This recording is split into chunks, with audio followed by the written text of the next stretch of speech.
Okay, all right, we are live. We had a few technical issues getting Emily on, but she is here. So, welcome to My Show Horse app's first ever Dressage Stars Google Hangout series. Located at showhorseapp.com, My Show Horse Checklist is an online tool designed to assist in packing your trailer for shows, clinics, lessons, whatever horse-related event activity that you're going to. So I'd like to invite you now to please come on over to showhorseapp.com and get a copy of a $97 value audio, which is an interview I did with my good friend Colette Soseman. And it is titled 7 Secrets to Improve Your Dressage Scores, 25% in 1 month, guaranteed.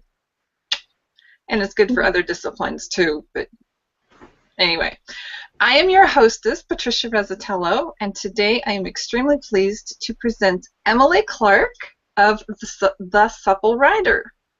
Do I know how to talk tonight?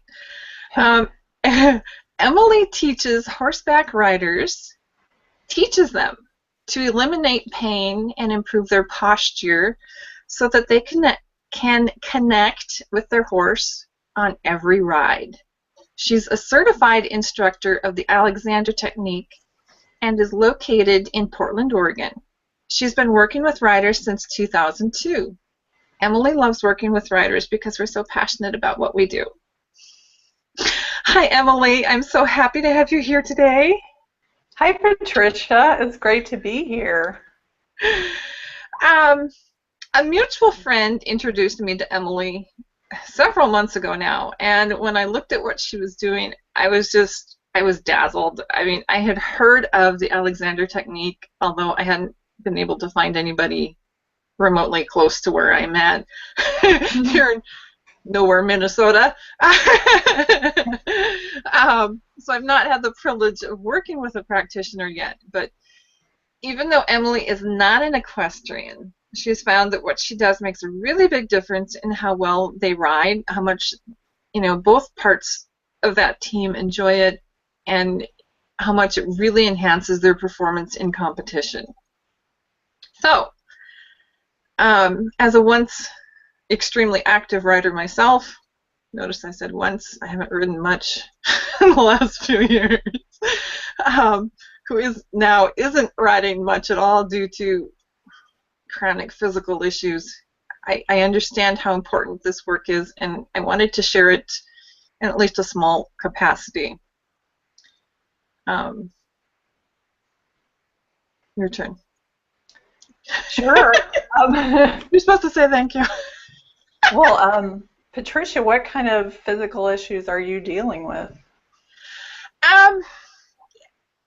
The most severe issue is my low back, my SI joint, which is what, L4, L5, primarily on my right side, but now it's started to creep over to the other side too.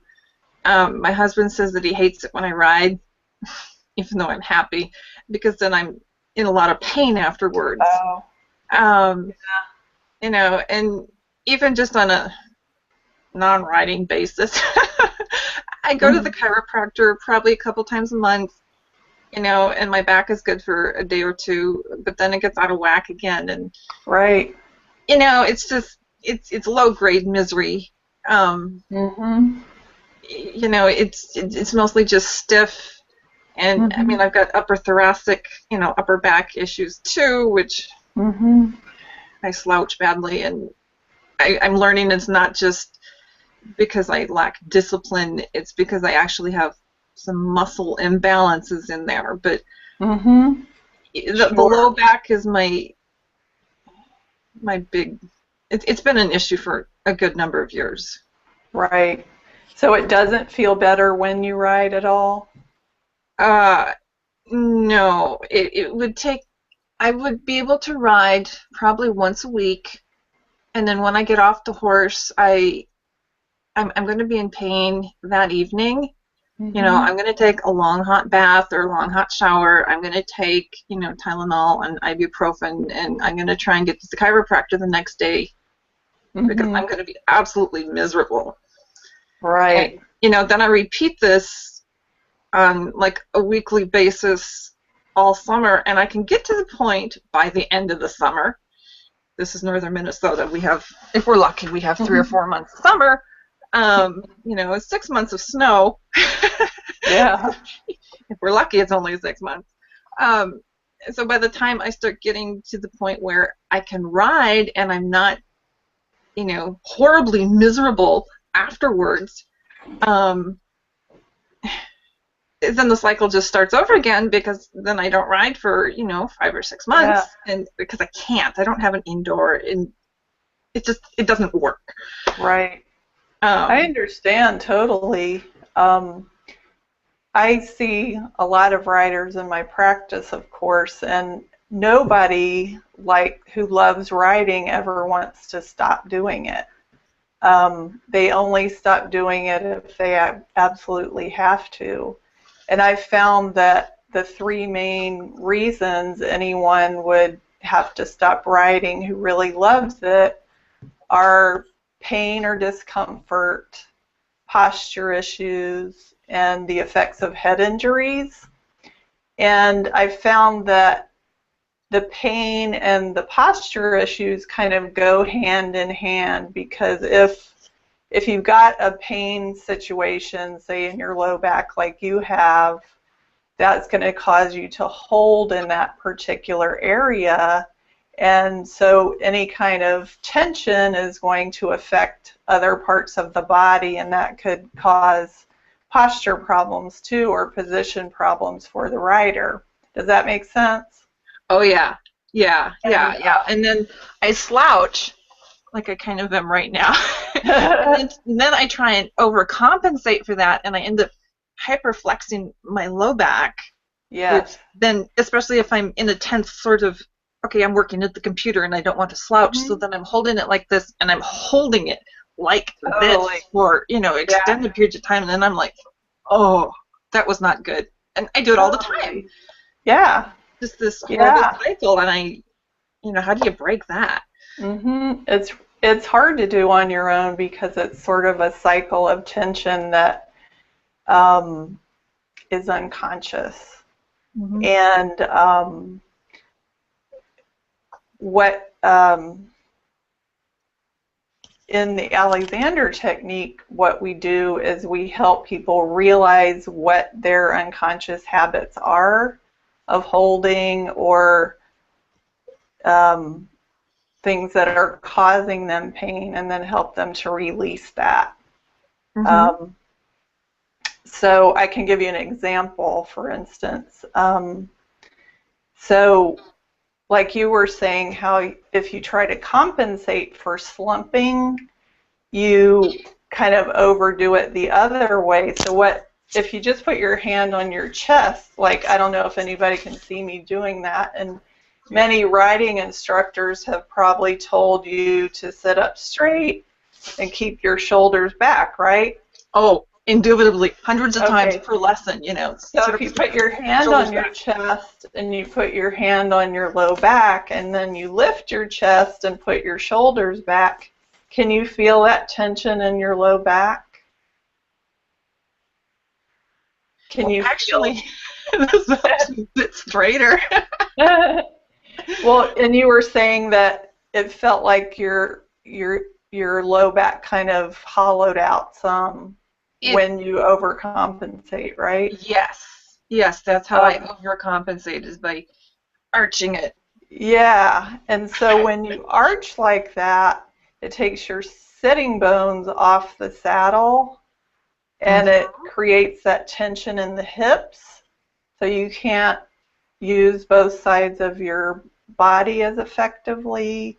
You're not as connected to the horse, because your pelvis is rotated forward and your sitting bones aren't really making contact with the horse.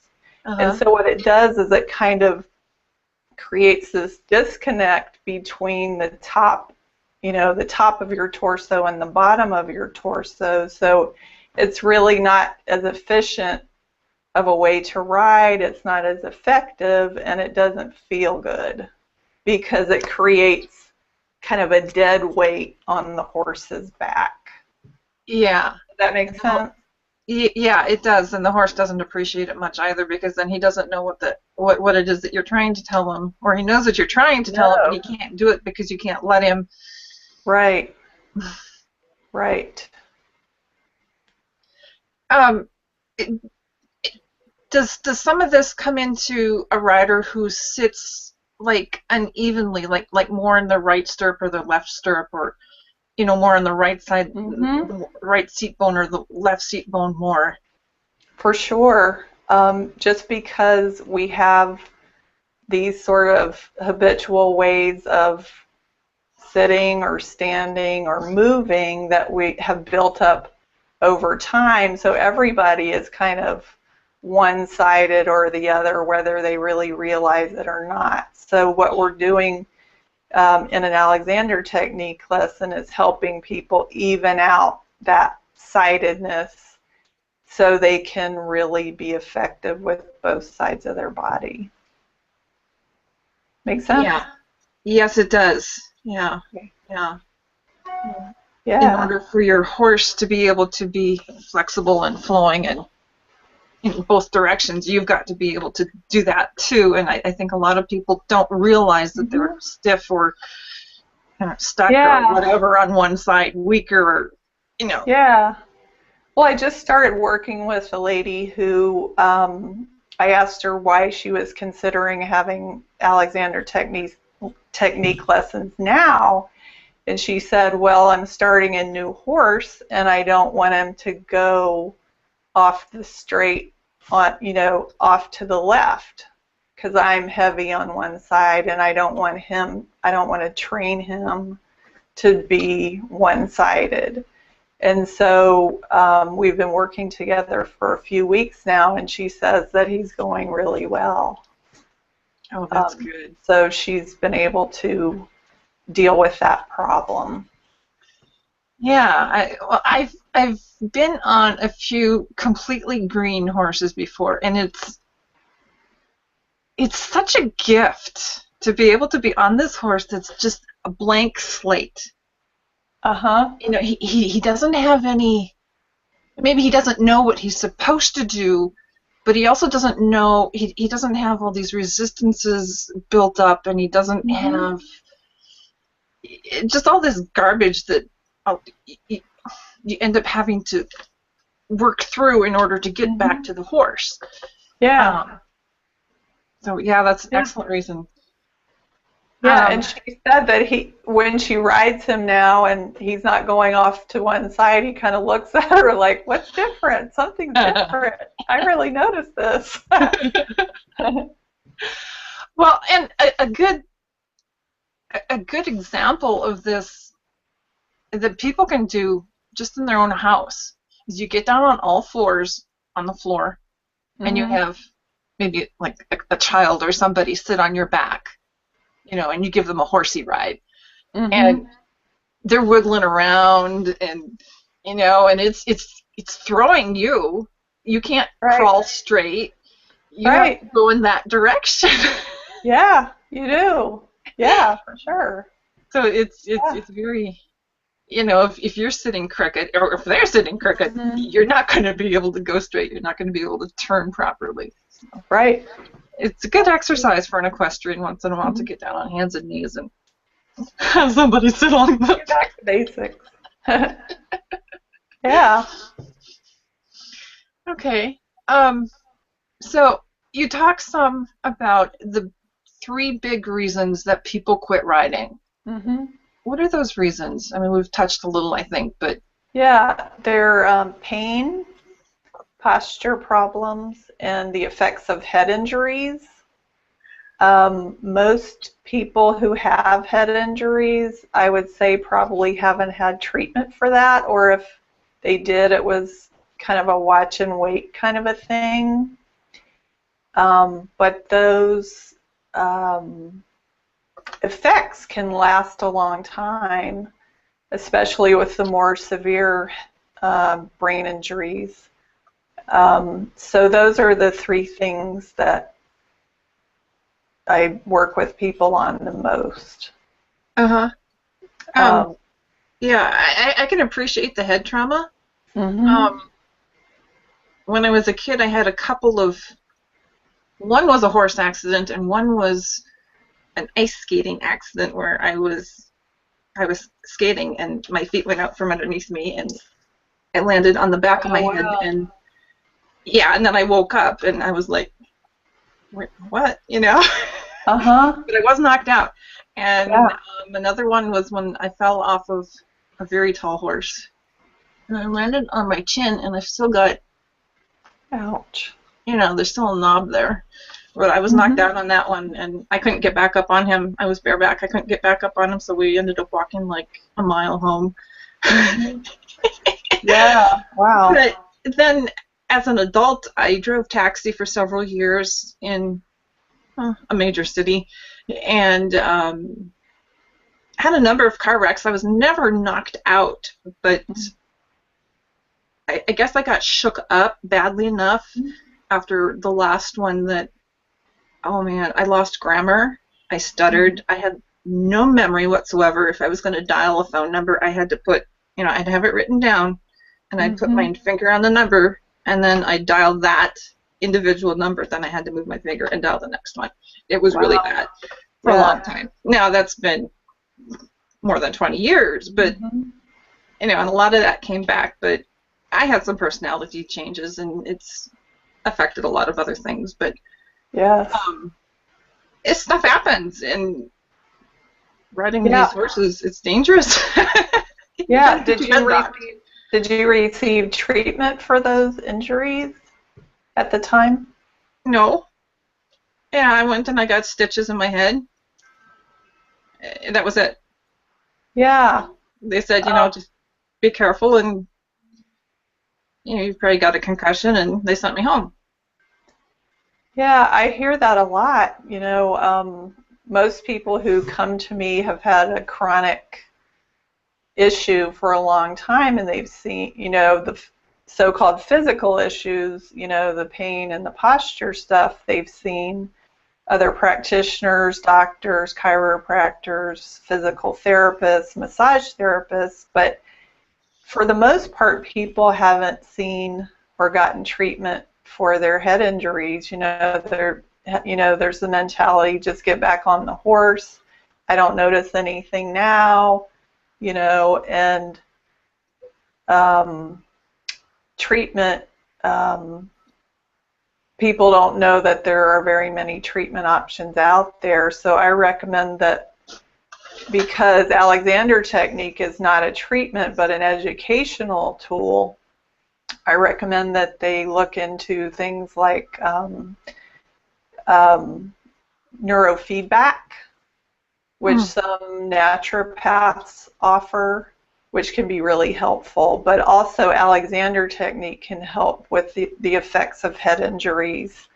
For instance, I worked with a guy a few years ago who had a really bad traumatic brain injury, and he had completed his rehab, but he still had a lot of balance issues and issues with memory and mood as well. Mm-hmm. And I was expecting, just to work with him on the balance stuff. And after his first lesson, he came back. See, he had every time since his accident and he relearned to do things, he had to write down what he was going to, if he went to the store, where he parked his car and things like that. So he carried this book around with him all the time. And after his first Alexander lesson, he came back for the second one and he noticed that he didn't have to look at the book. So his memory had improved over that time, just a week. And he was really excited about that. And I was too. And I was not expecting that. Yeah, Um, that memory is a really big deal, and it's so fragile. mhm. It doesn't take much at all to lose your memory, and yeah, Yeah. it's a big deal. Yeah. And he also said that it helped with, anger and just the depression that he had as well. So that was pretty cool too. Yeah. Yeah. Yeah. Um,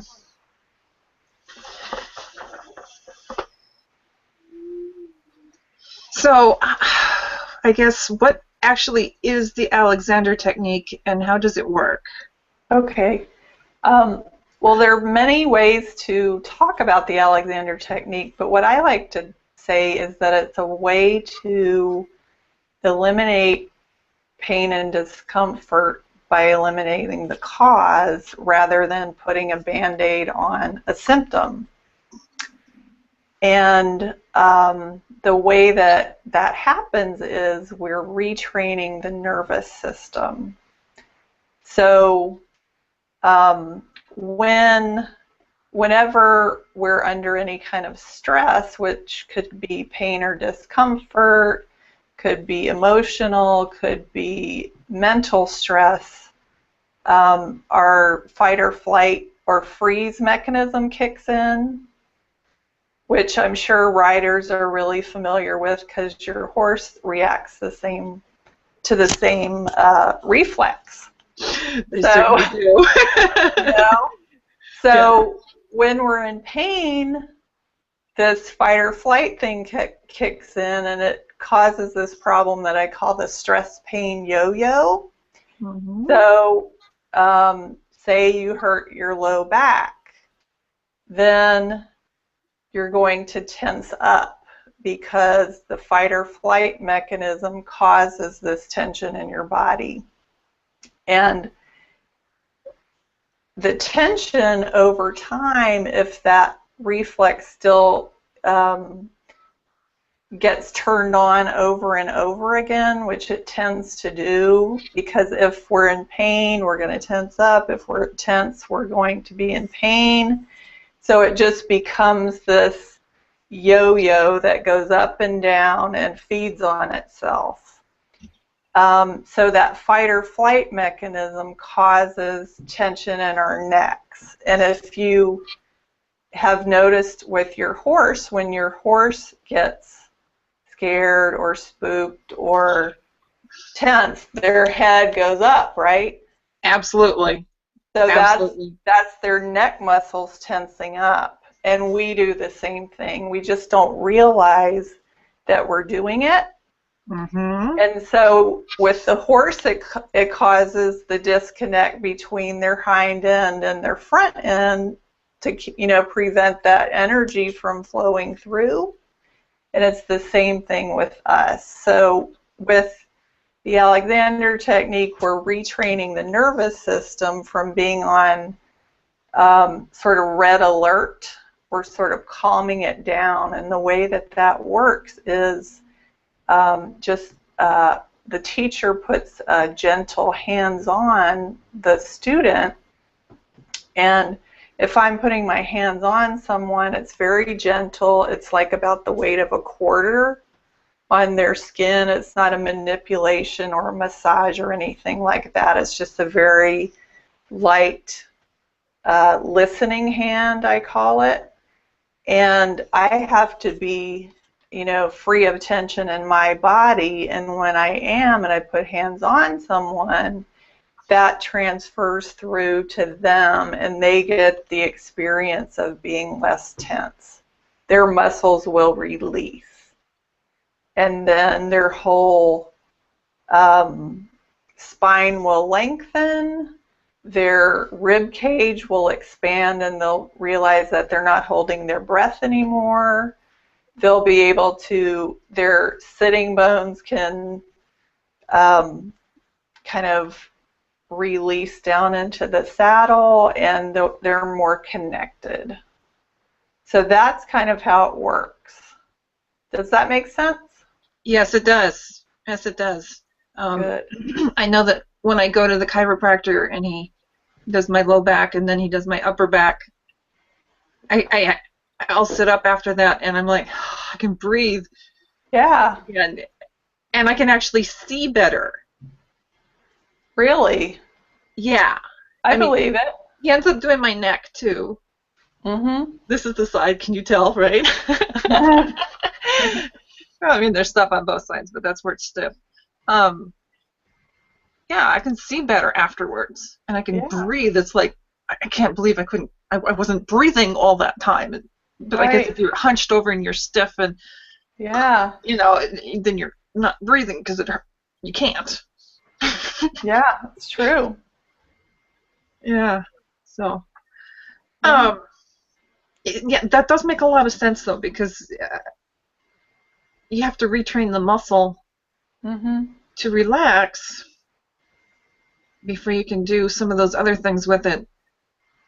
Yeah, Yeah. that makes sense from having the Does history of. any of it not make sense? No, Okay. not for me. That's good. If it didn't make sense for any of our listeners, please leave a question on the thing, and Yeah. we'll get to the questions at the end. Yeah. We'll see if we have any questions. So, Yeah. okay, so can you share just a little bit, really briefly, of the history of the Alexander technique? Sure. Well, I won't go into a lot of detail because I could go on, and I think people are probably more interested in how it can help than, a whole litany of the history. But it was started by a guy named F.M. Alexander back in the 1800s. He was an avid horseman himself, but the reason that he discovered the technique was that he was an actor and he used to lose his voice when he went on stage. And he went to the doctor and they couldn't tell him why. So he thought, I wonder if it's something I'm doing that's causing this problem. And so he set about observing himself to see what he was doing that was causing him to lose his voice. And his observations went on for about 9 years. And he eventually figured out that he was tightening his neck and pulling his head back, and that was creating downward pressure on his whole physical being, and that was causing the problem with his voice. And so he worked out how to stop doing that. See, that head pulling back thing was an unconscious habit. And it was because of the fight or flight thing, because the fight or flight mechanism is located in a very primitive part of our brain. It turns on, and we're not even aware that that's happening. So he had to figure out a way to counteract that habit. And he used first stopping or non-doing, which is just giving yourself time not to do the habitual action or habit. And he also figured out a way to use conscious thought to create lengthening and widening in the body. And as you know, probably everything we ever do starts with a thought. So our thoughts really do manifest results. So, thinking and lengthening and widening can happen just by thinking, but working with a teacher helps to give you that experience, that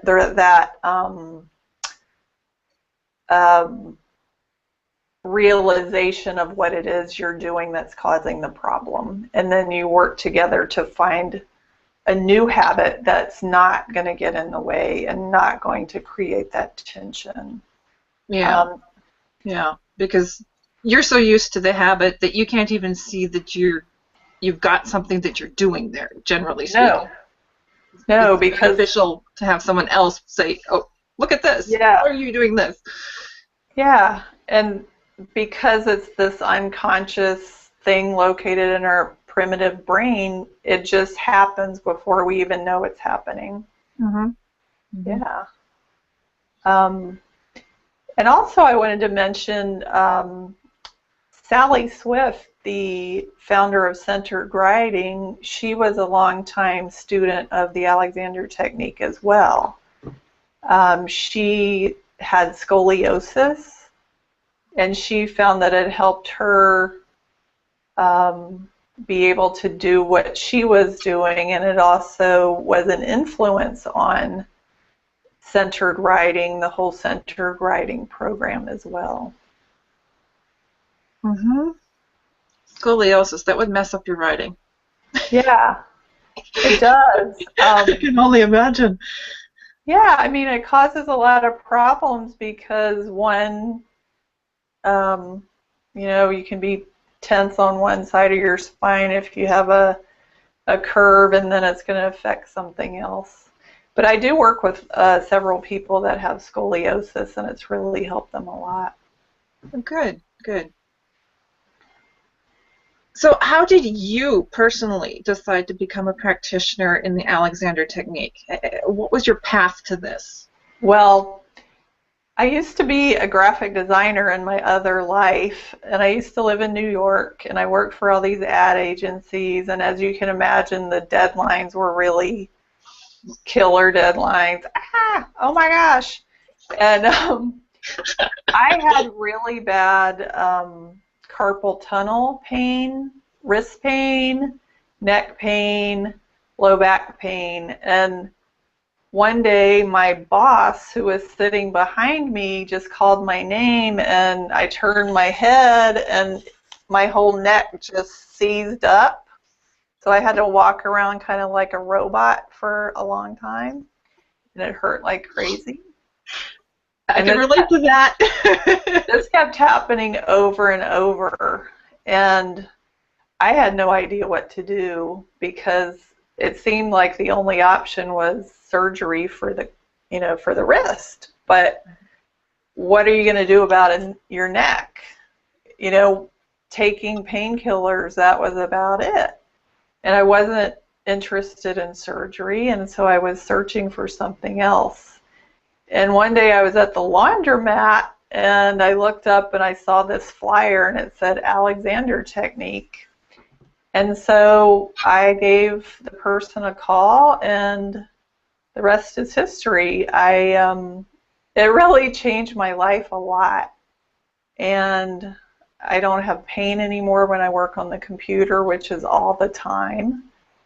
And I decided to train to be an Alexander teacher because I wanted to, help people who had been through stuff that I had been through.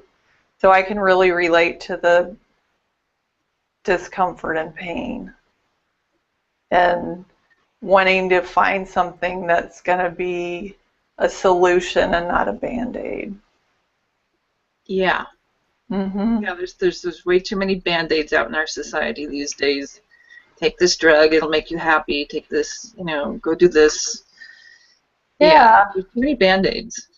Yeah, and I just want to let people know that there is something out there that can really help if they're willing to, put the time into it and participate in it. Because, like I said, it isn't a treatment or a, magic wand. It's you get out of it kind of like a diet or exercise program what you put into it. Mm-hmm. Does that make sense? Yeah. So kind of to back things up just a hair. So let's say you've got a client that's whatever, and you show them where they're holding tension or whatever. And what's the next step after that? Do you have exercises or what happens after that? Well, we don't. It's not really exercises. They come for every.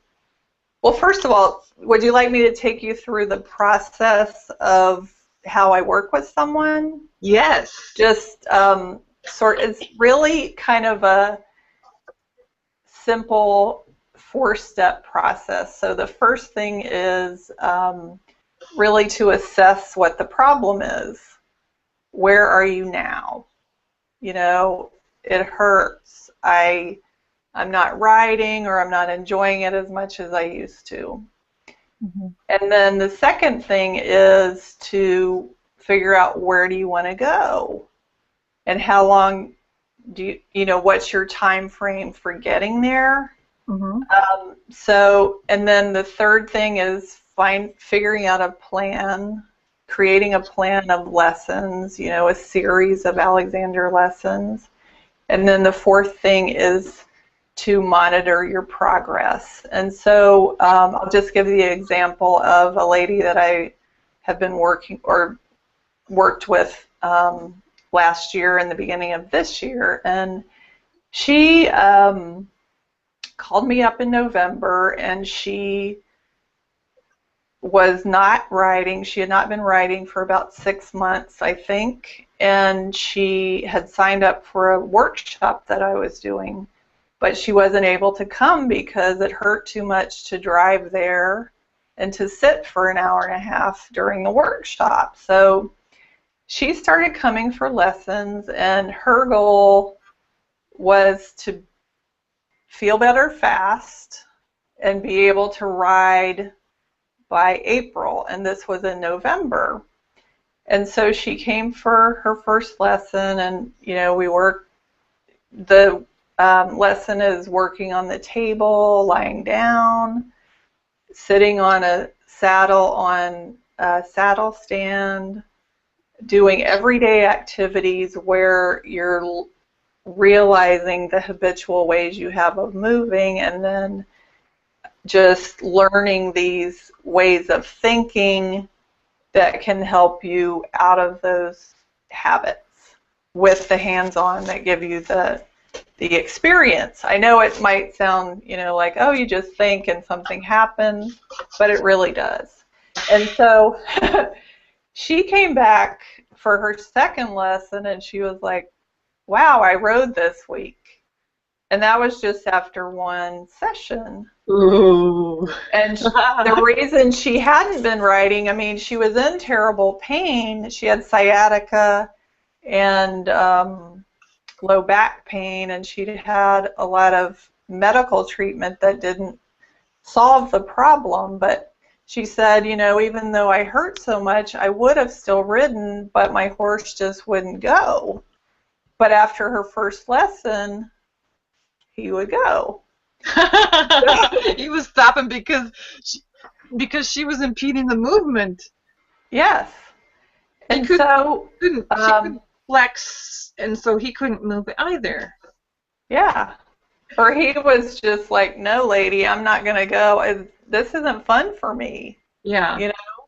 And she had considered giving him up because if she wasn't going to be able to ride, she wasn't, you know, she had raised him since he was a baby. And she didn't want to miss out on her social life at the barn. And she was just really excited that she could do this again. And over time, she realized what this thing was that she was doing, the way she was holding her hips.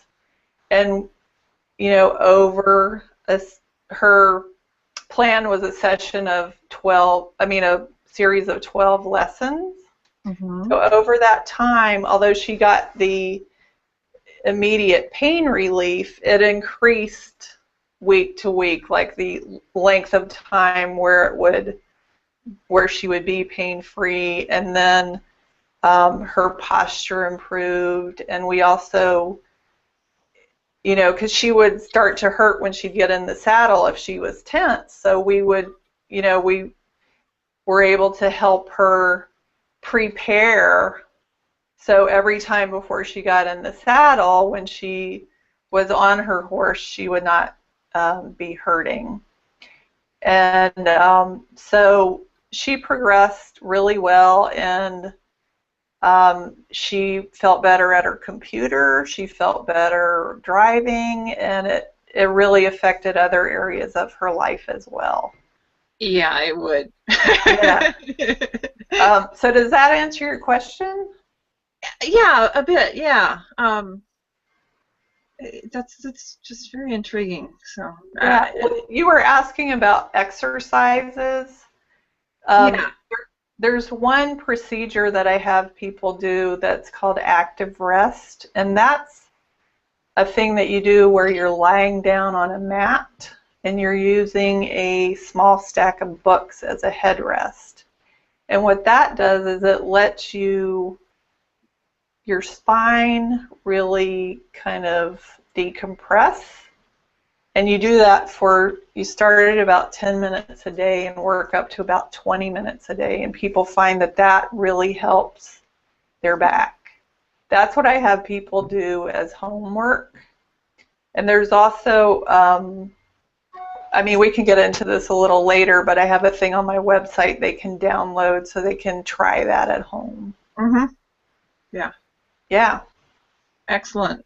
Not what I would have thought of for exercises, but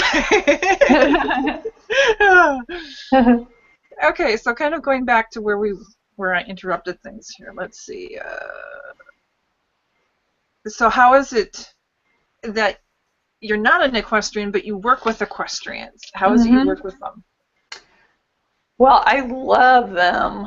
I did my training in London. And my teacher had been riding, and he was an Alexander technique teacher who trained before World War II.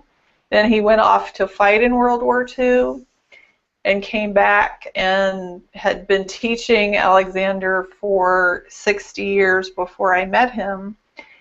And he was an avid dressage rider. And Walter had been shot down during the war and had 2 hip replacements. So he had, walking was not easy for him, except he was so good at what he did that, he was very upright and very expanded and just a wonderful Alexander teacher. And he still had a horse in his mid-80s when I knew him. And our whole school went to watch him ride one day. And there was a lift to get him into the saddle. And he did this whole freestyle routine. And it was amazing because he was just sort of beaming from ear to ear the whole time. And this is a very proper, old school English gentleman who wasn't so effusive all the time, and he was just like so excited. And when he got off the horse, his walk was, you could tell he could walk easier. And I just thought, I have to see what the fuss is about. And I wanted to work with riders, and we also learned saddle work in our school, which is not every Alexander school teaches that. So I just got fascinated by working with people in the saddle. And then when I came back to the States and set up my practice, the first, I think, 3 people who called me were all riders. And people just started finding me. So I thought, well, this is great. I just love it. So that's how I decided to focus on that when I came to Oregon about 3 years ago. Mm-hmm. Well, equestrians are certainly going to be very aware of their back and their hips and everything moves and doesn't move, and they're going to be people who seek out people to help with that. For sure. They're very aware and they're very excited when it carries through to their riding what they're experiencing in a lesson. Definitely. Yeah. Okay, so we touched on this just a little bit, but we're going to circle back. So what is a session like? Well, a session is, like I said, it's mainly off the horse. Sometimes I go out to people's barns and work with them on the horse. But so a lot of times we'll start out with the person lying down on the table. And I use the very light touch that I was talking about. It's kind of a listening hand. So I'll put my hands on, pretty much start up at their head and put my hands on their head gently while they're lying down and encourage the balance of their head and neck to be more in balance, if that makes sense. And then I put gentle hands on their shoulders and move their arms around a little bit. And what I'm asking them to do is to not help me, because people, you have to really let go of that tension in order to not do it yourself, if that makes sense. Yes. And yes. So if there's a place that is tense or tight, then I guide them through releasing it. So we'll work on the table. We do the same thing in the saddle, where I'll work on their legs a lot, and also we can notice if there are any habits, like if they're bracing or slumping in the saddle, and just pointing those things out and using these tools to release that tension so that they can be upright and expanded and feel really good. Yeah, that sounds like it would be very beneficial. Yeah. You're too far away. Okay. So for those clients that you have that are riders, what results did they report? Oh, well, the main one is greatly reduced pain or eliminated pain. That's just about everybody who comes in with some sort of pain is going to have less of it by the time they leave the office, if not having it go away. People talk about feeling taller, feeling lighter, that their horse responds better, and just the results are fast, and people say that they can't believe something so gentle can be so powerful.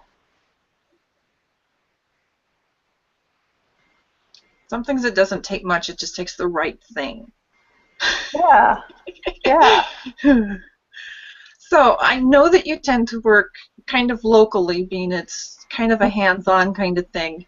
For people who might be listening, watching, who are in other parts of the country, how do you suggest that they find a practitioner? Well, the best way is to contact the American Society for the Alexander Technique, and their website is called amsatonline.org. So that's M as in Mary, SAT, online.org. Okay, yeah, and I'll post that with the replay too. Yeah. Yeah, that's a good suggestion, because okay. There's also another website called alexandertechnique.com, which also has listings of teachers, I believe, by geographical area as well. So they can check that one out too. And I'm going to check and see if we have any questions. I don't see any questions here. And we'll give people a minute. There's a bit of a delay on this, so we'll give people a minute or two to get some questions in here.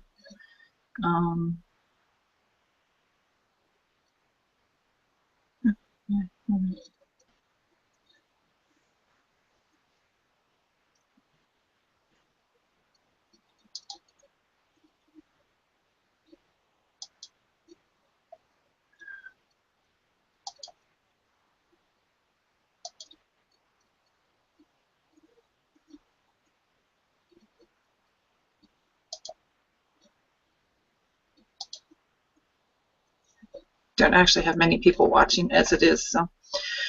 But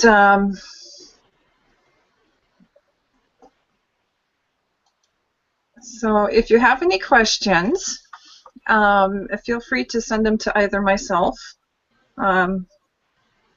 or post it on the replay, or send them along to Emily. And I believe her address, what's your email address, Emily? What's a good way for people to connect with you? Sure. My email is Emily, Emily, at thesuppleWriter.com. So the word the, supple, Supple, writer.com. And my website is thesuppleWriter.com. And you're invited to come on over to her website and get a copy of, oh dear, I lost my notes. Secrets of Pain-Free Writers. There we go. You can download it. And it's an easy read. It looks like a fairly substantial booklet, but it's got big type, and it's got lots of pictures, and it's got lots of information. It tells you how to get in touch with AMSAT, as well as there's a link to a study that was published in the British Medical Journal that tells about how Alexander technique has been proven effective for long-term back pain. So there's lots of info in there. And there's also I'm gonna have to find someone. That's all there is to it. Okay, so I want to thank you so much, Emily, for coming on the show today, for sharing all this wonderful information about the Alexander technique with us. I know that it will certainly help people become better riders, build better relationships with their horses, to ride and train and compete much more effectively. Another tool that helps dressage riders and other riders ride and train and compete more effectively is the My Show Horse Checklist, which is an online tool to help you efficiently pack your trailer for shows, lessons, clinics, or whatever other horse-related event. It's located at showhorseapp.com. So that is it for this episode. As I said, if you have any further questions or comments, anything, feel free to send those to either myself or to Emily, and we'll certainly be happy to address any questions and get those answered for you. Thank you, Emily. Thanks so much, Patricia. My pleasure.